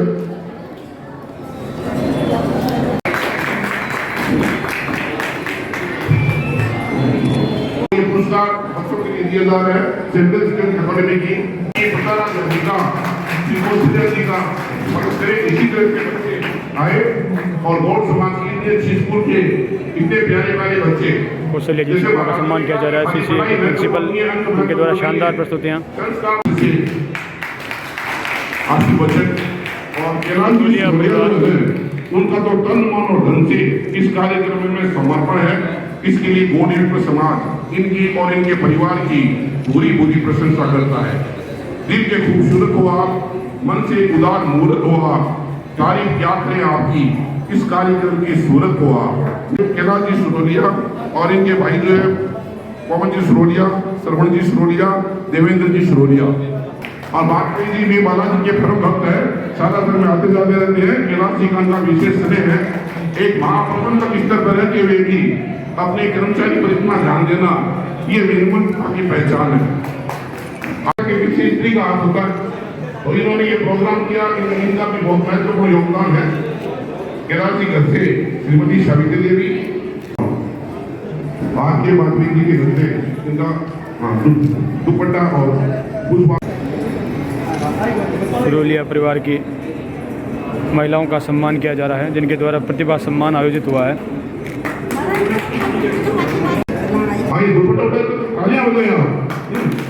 सुरोलिया परिवार की महिलाओं का और पुरुषों का सम्मान किया जा रहा है। सुरोलिया परिवार की महिला पुरुषों का सम्मान किया जा रहा है। समाज की तरफ से और समाज में इतना सहयोग बराबर मिलता है। महाराज जी भी और वाजपेयी जी भी दूसरा कैलाश जी का स्नेह के साथ स्वागत कर रहे हैं। माला और वाजपेयी जी और निवर्तीनाथ जी महाराज जी, इनका एक भाई जो बच्चा था देवेंद्र जी, उनका भी शॉल और माला के द्वारा मंच पर स्वागत। ये प्रेम और स्नेह की जो भावना है सुरोलिया परिवार ने किया है, तो मैं सुरोलिया परिवार के जो सबसे अग्रज है श्री रामलाल जी सुरोलिया, तो मैं निवेदन करता हूँ महाराज जी से कि रामलाल जी सुरोलिया का स्वागत करें। सुरोलिया परिवार इसके अंदर समाहित हो गया है और ये इनका स्नेह बना रहे। स्वागत। सभी को सशक्त नमन। और आज के कार्यक्रम में आपने पधार करके जो हमें आशीर्वाद दिया, इस कार्यक्रम की शोभा बढ़ाई, इसके लिए आपका गौड़ विप्र समाज सदैव आभारी रहेगा। और आपने जो मार्गदर्शन दिया है उस पर आगे बढ़ने का हम अवश्य प्रयास करते रहेंगे। भगवान से आपसे प्रार्थना करते हैं कि हम इस कार्य में आगे भी बढ़े, सफल हों, इसी कामना के साथ जय श्री परशुराम।